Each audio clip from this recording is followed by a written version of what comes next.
ओम शांति। आज बाबा की 18/5/21 के महावाक्य हैं। बाबा कहते हैं, भारत भगवान का बर्थ प्लेस है। आज बाप दादा कहते हैं, भारत भगवान का बर्थ प्लेस है। कितनी अच्छी बात है, भारत में ही भगवान आते हैं और हम बच्चे कितने लकी हैं कि भारत में ही हमारा जन्म हुआ है। बाबा कहते और कोई देश होगा ही नहीं। जिस समय दुनिया पवित्र होगी वहाँ सिर्फ आदि सनातन देवी देवता धर्म ही होगा और कोई दूसरा घराना नहीं होगा। फिर बाबा कहते हैं, कालों का काल बाबा आए हैं। कालों का काल महाकाल बाबा आए हैं।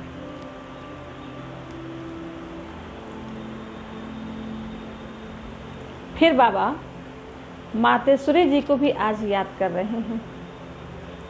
आज हम सभी मातेश्वरी जी के भी महावाक्य सुनेंगे। आइए अब सुनते हैं बाप दादा के अनमोल महावाक्य। ओम शांति।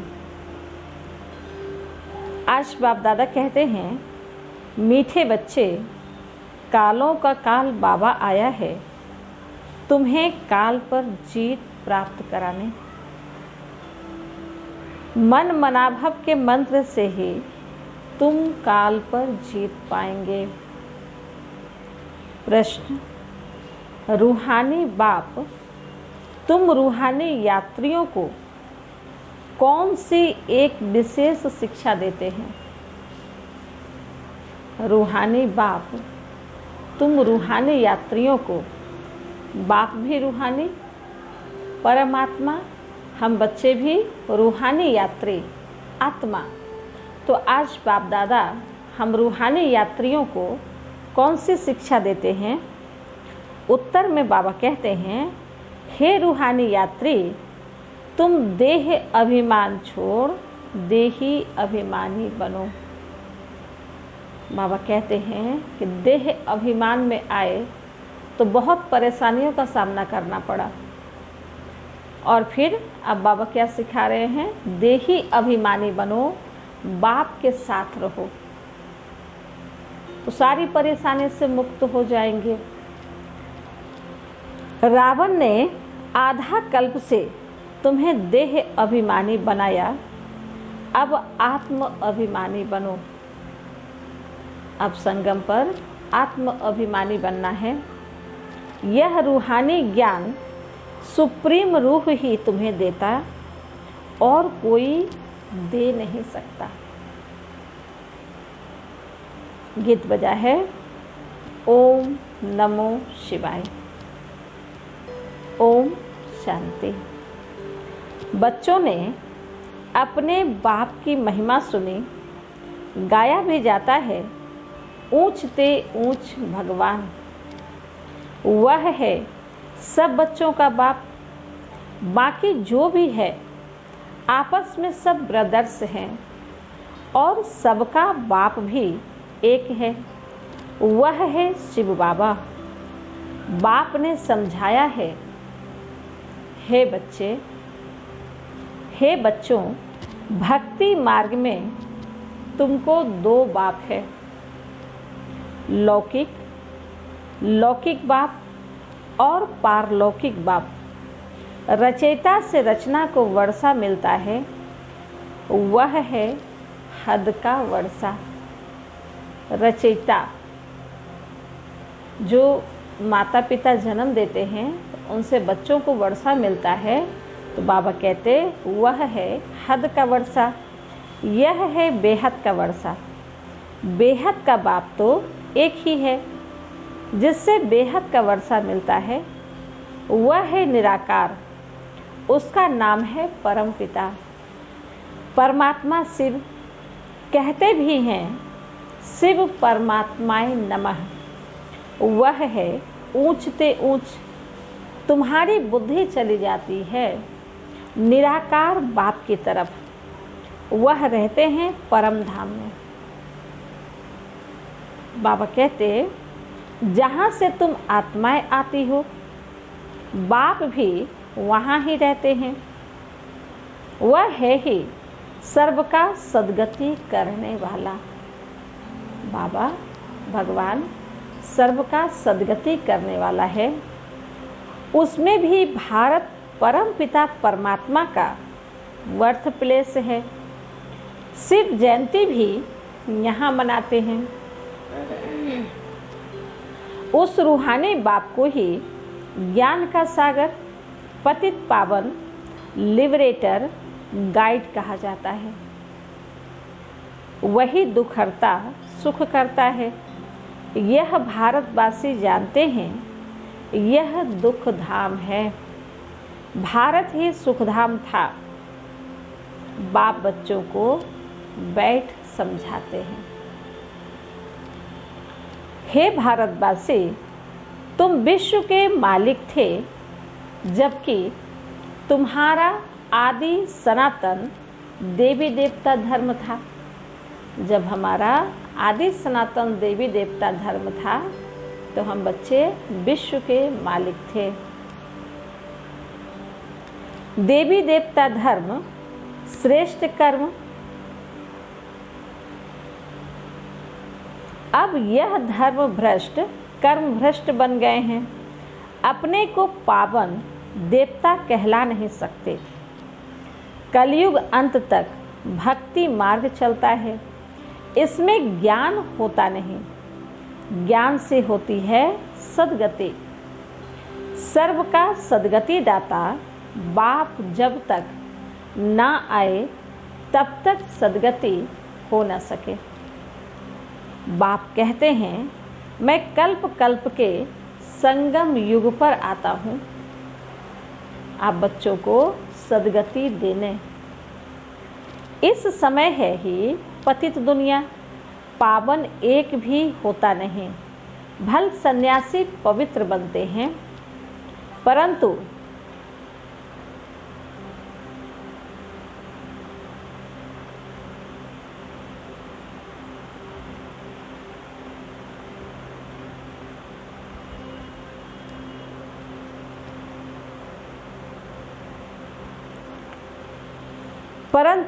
फिर उनको पुनर्जन्म तो यहाँ ही लेना है। विष से जन्म लेना पड़े वापस जाने का है नहीं। जब चक्र पूरा होता है तब ही बाप आकर ले जाते हैं। इसको कहा ही जाता है रूहानी ज्ञान। सुप्रीम रूह रूहानी ज्ञान देते हैं। सुप्रीम रूह शिव बाबा रूहानी ज्ञान देते हैं। सुप्रीम रूह ही ज्ञान का सागर पतित पावन है। बाकी शास्त्रों का ज्ञान तो है भक्ति मार्ग। बाप कहते हैं यज्ञ तप तीर्थ आदि करते और ही नीचे गिरते आए हो। तुम पहले सतो प्रधान थे। भारत में प्योरिटी थी तो पीस प्रॉस्पेरिटी भी थे। हेल्थ वेल्थ दोनों थे। आज से 5000 वर्ष पहले की बात है। यह भारत स्वर्ग था। उस समय और कोई धर्म नहीं था। सिर्फ एक ही आदि सनातन देवी देवता धर्म था। बाबा कहते हैं जब एक धर्म था वहाँ पूजा पाठ भी नहीं होती थी। वहाँ हम बच्चे पूज्य थे। और जब नीचे उतरते आए अभी हर घर में पूजा पाठ होता है लेकिन कलह कलेश भी हर घर में होता रहता है। तो बाबा कहते हैं पूजा पाठ करने से कोई हम बच्चे सद्गति को नहीं पा सकते। भगवान को जानने से, आत्मा का परिचय मिलने से, परम पिता को जानने से हम बच्चों की सद्गति होती है। आत्मा की सफाई होती है क्योंकि 84 जन्मों का मैल तो आत्मा में ही भरा पड़ा है ना। तो अब कोई पानी से तो आत्मा साफ होगी नहीं। तो ये ज्ञान सुनाए बाप दादा आत्मा को साफ करते हैं। बाबा कहते हैं कि देवी देवता धर्म था जो परम पिता परमात्मा ने स्थापन किया।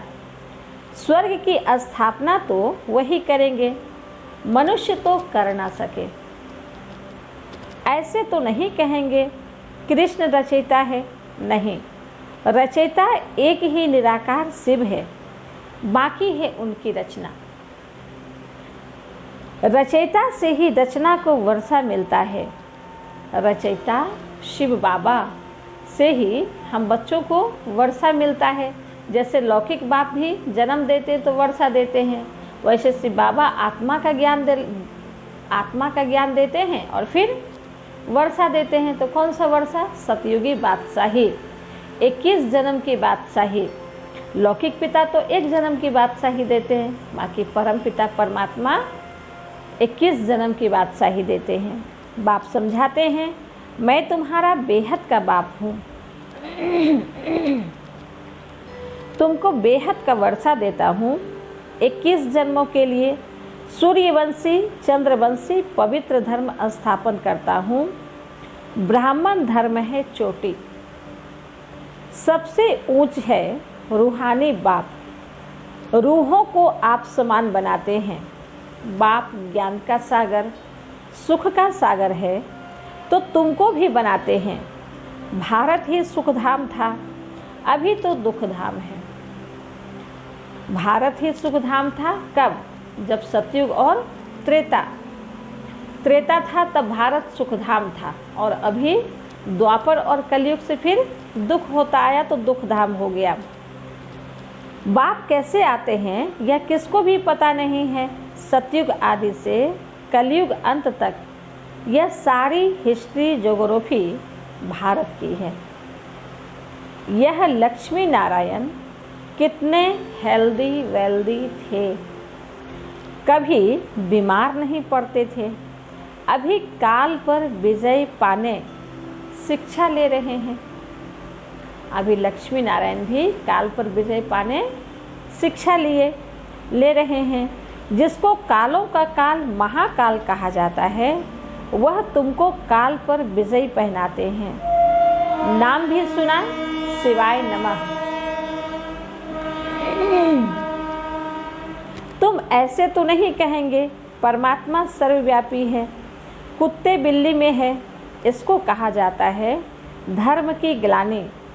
बाप की ग्लानि करते हैं। अभी यह है कल्प का संगम समय। इस समय ही विनाश काले विपरीत बुद्धि कहा जाता है। अब विनाश तो सामने खड़ा है, इस समय को ही विनाश काले विपरीत बुद्धि कहा जाता है। तो बाबा कहते हैं इस समय तो विनाश सामने खड़ा है।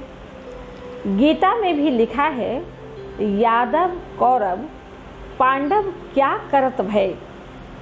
सर्वशास्त्रमयी शिरोमणि श्रीमद् भागवत गीता है।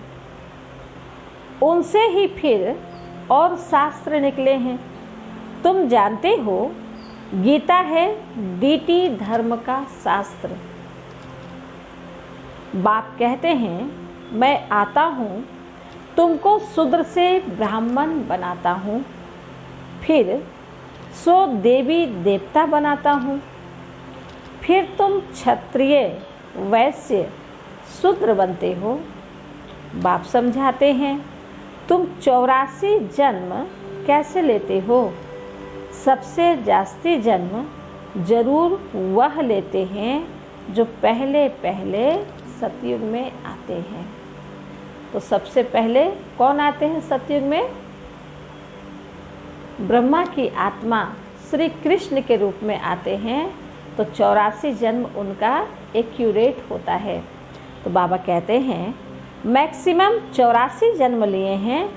तुम भारतवासियों ने मिनिमम 1 जन्म। बाबा कहते सभी आत्माओं का 84 जन्म नहीं हो सकता। मैक्सिमम 84 जन्म, मिनिमम कम से कम 1 जन्म भी आत्माओं का होता है। यह भी बाप ही बैठ समझाते हैं। बाप बिगर किसको ज्ञान का सागर नहीं कहा जाता। पतित पावन ज्ञान का सागर कहने से बुद्धि ऊपर चली जाती है। बाप ही सबको लिबरेट कर वापस ले जाते हैं। सर्व का सद्गति दाता एक ही बाप है। अच्छा, फिर सर्व की दुर्गति कैसे होती है? फिर बाप दादा पूछते हैं, सर्व का सद्गति तो मैं करता हूँ, फिर दुर्गति कैसे होती है? कौन करता है? सद्गति सतयुग को, दुर्गति कलयुग को कहा जाता है।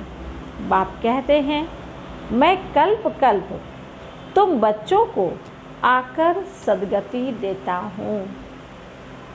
कितनी समझने की बातें हैं, कितनी बड़ी बातें बाबा शॉर्ट में बता रहे हैं। तुम बच्चे सारे वर्ल्ड की हिस्ट्री ज्योग्राफी जानते हो। स्कूलों में तो आधी हिस्ट्री ज्योग्राफी सिखाते हैं। सतयुग त्रेता में कौन राज्य करते थे? सबको पता नहीं। चित्र तो बरोबर है, यह लक्ष्मी नारायण राज्य करते थे। कितना समय वह राजधानी चली तुम बता सकते हो? कितना समय वह राजधानी चली सतयुग त्रेता वाली? बाबा कहते हैं तुम बता सकते हो। क्रिश्चियन डिनायस्टी 2000 वर्ष चली।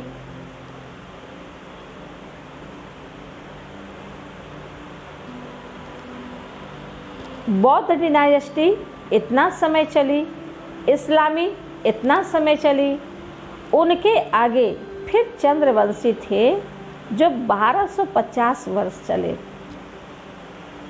सतयुग त्रेता में सूर्यवंशी चंद्रवंशी ही थे और कोई धर्म नहीं था। तुम ही सूर्यवंशी चंद्रवंशी बनते हो। अब फिर से बने हो ब्राह्मण वंशी। सूर्यवंशी चंद्रवंशी बनने वाली आत्मा अब लास्ट में क्या बने हैं? ब्राह्मण वंशी। यह सारा नाटक भारत पर ही बना है। भारत ही हेल और हेवन बनता है और धर्म वालों के लिए नहीं कहेंगे, वह तो हेवन में होते ही नहीं। कोई मरता है तो कहते हैं स्वर्गवासी हुआ, परंतु समझते नहीं स्वर्गवासियों को तो नरक में ही जन्म लेना पड़े। स्वर्गवासी स्वर्ग में ही पुनर्जन्म लेंगे। तुम बच्चे समझते हो यह लक्ष्मी नारायण स्वर्गवासी थे। उन्होंने यह राजधानी कैसे पाई? लाखों वर्ष की बात तो याद रह ना सके। कल्प की आयु ही 5000 वर्ष है, लेकिन शास्त्रों में लाखों वर्ष कह दिए हैं। तो बाबा कहते लाखों वर्ष की बात तो हो नहीं सकती। सतयुग में यह शास्त्र आदि होते नहीं हैं। यह सारी भक्ति की सामग्री है। सीढ़ी नीचे उतरनी ही है। सतो प्रधान से सतो रजो तमो में यह सीढ़ी उतरने में 5000 वर्ष लगते हैं। सतयुग में 16 कला संपूर्ण, फिर त्रेता में 2 कला कम। आत्मा में चांदी की खाद पड़ी। कॉपर एज में आए तो कॉपर की अलाई पड़ी। इस समय बिल्कुल ही तमो प्रधान है। आत्मा में ही खाद पड़ती है। तुम ही पूरे 84 जन्म लेते हो। यह रूहानी बाप शिव बाबा आकर रूहानी बच्चों को समझाते हैं। यह रूहानी बाप शिव बाबा आकर हम रूहानी बच्चों को समझाते हैं, यानी सभी आत्माओं को समझाते हैं। तुमको अब आत्म अभिमानी बनना है। रावण की प्रवेशता होने से सब देह अभिमानी बन जाते हैं। अब अपने को आत्मा समझना है।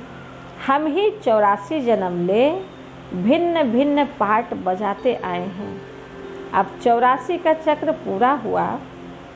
अब तो शरीर भी जड़ जड़ीभूत हो गया है। द्वापर से रावण राज्य होता है। सतयुग में है राम राज्य। सतयुग में तुम आत्म अभिमानी थे। द्वापर कलयुग में तुम देह अभिमानी बन जाते हो। आत्मा को ना परमात्मा को जानते हो। बाप समझाते हैं, आत्मा एक स्टार है, भ्रीकुटी के बीच में चमकता है अजब सितारा। उनको सिवाय दिव्य दृष्टि के देखा नहीं जा सकता, वह बिल्कुल ही सूक्ष्म है। आत्मा बिल्कुल ही सूक्ष्म है। बाबा कहते हैं, आत्मा ही एक शरीर छोड़ दूसरा लेती है। हम आत्मा ने 84 जन्म लिए हैं। परम पिता परमात्मा भी बिंदी है। उनको ही ज्ञान का सागर, पतित पावन, नॉलेजफुल कहा जाता है। परम पिता परम आत्मा में सृष्टि के आदि मध्य अंत का ज्ञान है। बीज रूप होने के कारण उनको सत चित्त आनंद स्वरूप कहा जाता है। बाप में जो ज्ञान है वह जरूर सुनना पड़े। यह है स्पिरिचुअल नॉलेज। यह ज्ञान स्पिरिचुअल नॉलेज है। सब रूहों का बाप आकर रूहों को पढ़ाते हैं। तुमको आत्म अभिमानी बनना है। शिव बाबा हमको पढ़ाते हैं, वही नॉलेजफुल है। बाबा ही आकर स्वर्ग की रचना रचते हैं। तुमको स्वर्ग का लायक बनाते हैं। यह सृष्टि चक्र का राज कोई मनुष्य नहीं जानते। बाप को ही न जानने कारण भारत का यह हाल हुआ है। भारत में प्यूरिटी थी तो पीस प्रॉस्पेरिटी थी। अभी तो है ही नहीं। नर्क फिर कोई स्वर्ग में जा कैसे सकते? बाबा कहते अभी तो है ही नर्क, फिर कोई स्वर्ग में जा कैसे सकते? बिल्कुल ही पत्थर बुद्धि हो गए हैं। बाबा एक पॉइंट्स पर कितने समझाने दिए। बाप कहते हैं, मैं बच्चों के लिए कोई तो सौगात ले आऊँगा। तुमको स्वर्ग का मालिक बनाता हूँ। जिन्होंने कल्प पहले वर्षा लिया है वही अब लेंगे। मनुष्य से देवता बनेंगे। वास्तव में प्रजापिता ब्रह्मा के तो सब बच्चे हैं। अब ब्रह्मा द्वारा शिव बाबा रचना रच रहे हैं। ब्रह्मा कुमार कुमारी बनते जाते हैं। शिव बाबा से वर्षा लेने के लिए पुरुषार्थ करना है। तमो प्रधान से सतो प्रधान बनना है। बाप कहते हैं, बच्चे मुझे याद करो तो तुम्हारे सब विकर्म विनाश होंगे। यह स्पिरिचुअल नॉलेज सिवाय बाप के और कोई दे नहीं सकता। रूहानी बाप ही रूहों को नॉलेज देते हैं। तुम रूहानी यात्रा करते हो। देह अभिमान को छोड़ देही अभिमानी बनते हो। आत्म अभिमानी आत्मा अविनाशी है। आत्मा में ही पाठ भरा हुआ है। आत्मा कैसे 84 जन्मों का पाठ बजाती है? अब मालूम पड़ा है। हम सूर्यवंशी थे, फिर चंद्रवंशी बने, फिर हमको सूर्यवंशी बनना है। अभी बाप सतो प्रधान बनने की शिक्षा देते हैं। मामेकम याद करो। भगवान वाच गीता का भगवान शिव बाबा है, ना कि श्री कृष्ण। श्री कृष्ण तो छोटा बच्चा है, वो गीता का भगवान कैसे हो सकते हैं?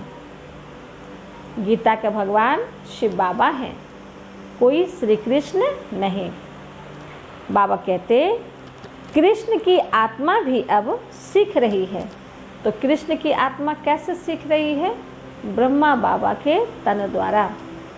ब्रह्मा बाबा की आत्मा ही श्री कृष्ण की आत्मा है और वो 84 जन्म में आकर के ब्रह्मा बनते हैं। तो अभी ब्रह्मा बन करके श्री कृष्ण की आत्मा भी बाबा से सीख रहे हैं, पढ़ाई पढ़ रहे हैं। इसलिए स्पष्ट है कि गीता का भगवान श्री कृष्ण नहीं बल्कि परम पिता परमात्मा शिव बाबा हैं। स्थापना, पालना और विनाश सभी वो कराते हैं, परमात्मा कराते हैं, कोई श्री कृष्ण नहीं। क्योंकि ज्ञान तो परमात्मा अभी संगम पर ही दे रहे हैं ना, और इसी अनुसार से सारा कार्य होगा। अच्छा, मीठे मीठे सिकिलधे बच्चों प्रति माता पिता बाप दादा का याद प्यार और गुड मॉर्निंग। रूहानी बाप की रूहानी बच्चों को नमस्ते। हम रूहानी बच्चों की रूहानी माता पिता बाप दादा को याद प्यार, गुड मॉर्निंग और नमस्ते नमस्ते नमस्ते। शुक्रिया बाबा, शुक्रिया। धारणा के लिए मुख्य सार में आज बाप दादा कहते हैं, पहली पॉइंट, रूहानी यात्रा करनी और करानी है। स्वयं को सतो प्रधान बनाने के लिए एक बाप को याद करना है, आत्म अभिमानी बनने का पूरा पुरुषार्थ करना है। दूसरी पॉइंट, काल पर विजय पाने के लिए बाप की शिक्षा को ध्यान पर रखना है, अपने को रूह समझ रूहों को ज्ञान देना है। अपने को रूह आत्मा समझ आत्माओं को रूहों को ज्ञान देना है। आज बाप दादा का मीठा वरदान है, आवाज से परे की स्थिति में स्थित हो सर्व गुणों का अनुभव करने वाले मास्टर बीज रूप भव। जैसे बीज में सारा वृक्ष समाया हुआ होता है, वैसे ही आवाज से परे की स्थिति में संगम युग के सर्व विशेष गुण अनुभव में आते हैं।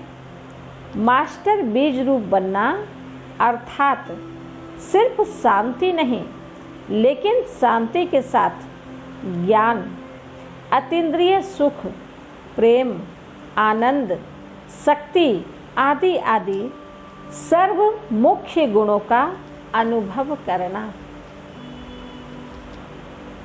यह अनुभव सिर्फ स्वयं को नहीं होता, लेकिन अन्य आत्माएं भी उनके चेहरे से सर्व गुणों का अनुभव करती है।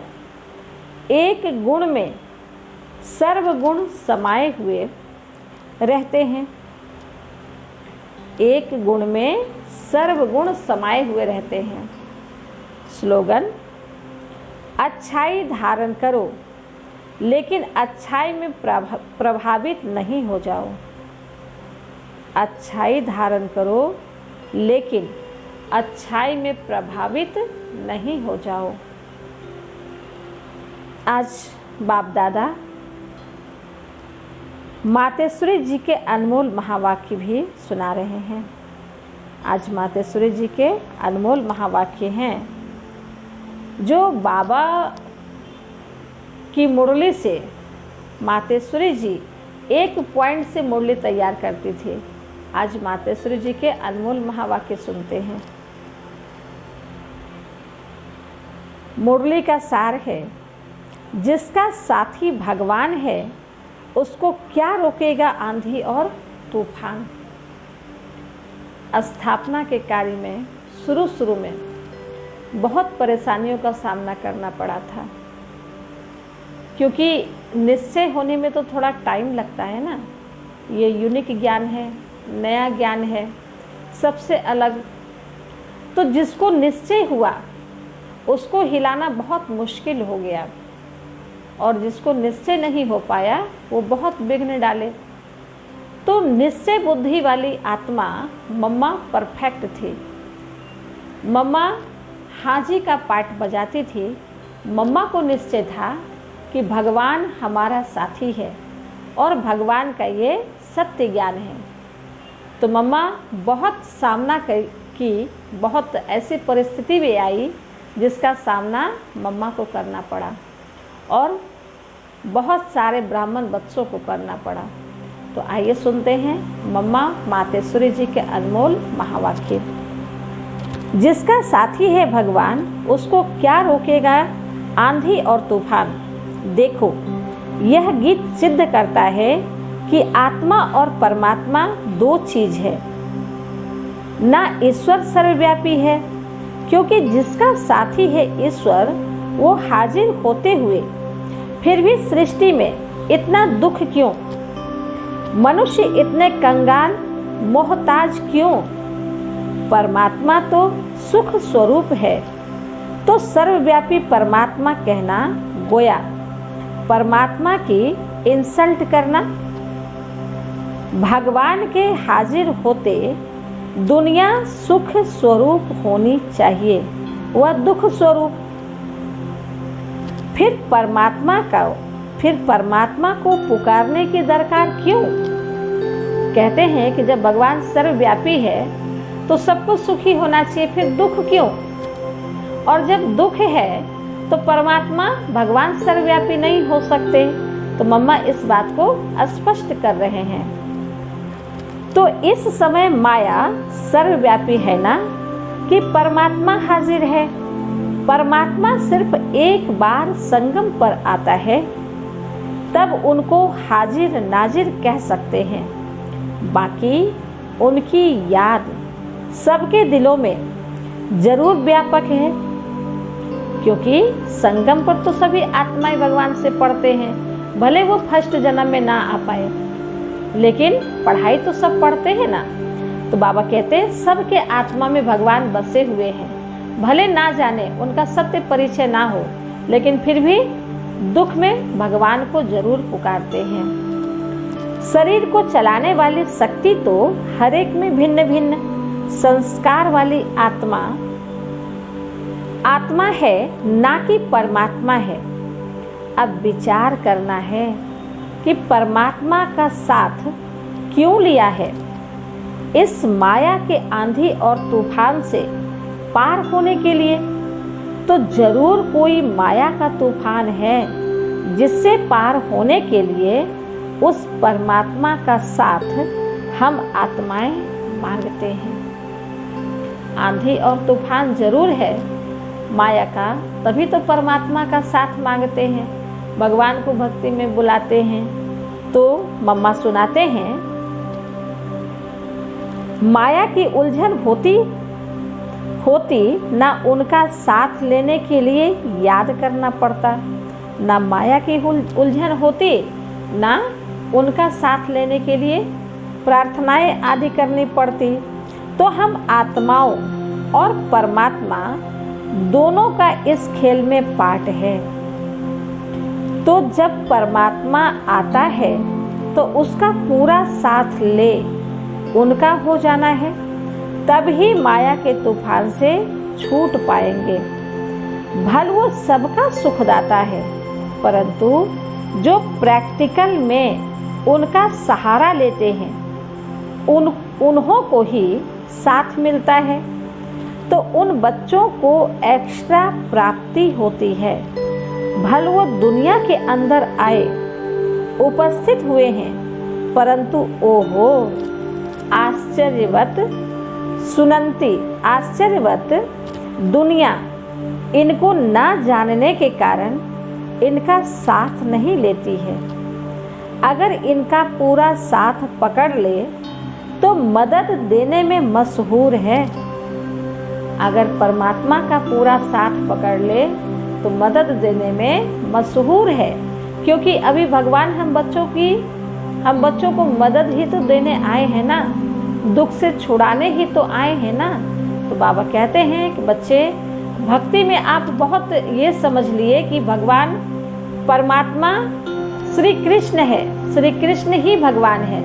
लेकिन अब भगवान स्पष्ट कर रहे हैं कि गीता का भगवान कोई श्री कृष्ण नहीं, परम पिता परमात्मा है। श्री कृष्ण तो देवता है, उनका भी जन्म हुआ, उनका भी माता पिता है। भगवान वो हो सकता है, वो होते हैं जो निराकार होते हैं, जो सभी धर्म मान्य होते हैं, उसे ही हम भगवान मानते हैं, जो सब धर्म को मानने वाले होते हैं। सभी धर्म वाले तो भगवान को ही मानते हैं ना, चाहे वो बिंदी के रूप में, निराकार के रूप में, लिंग के रूप में, ज्योति के रूप में कैसे भी माने, पर सभी एक ही परम पिता परमात्मा को सभी धर्म वाले मानते हैं।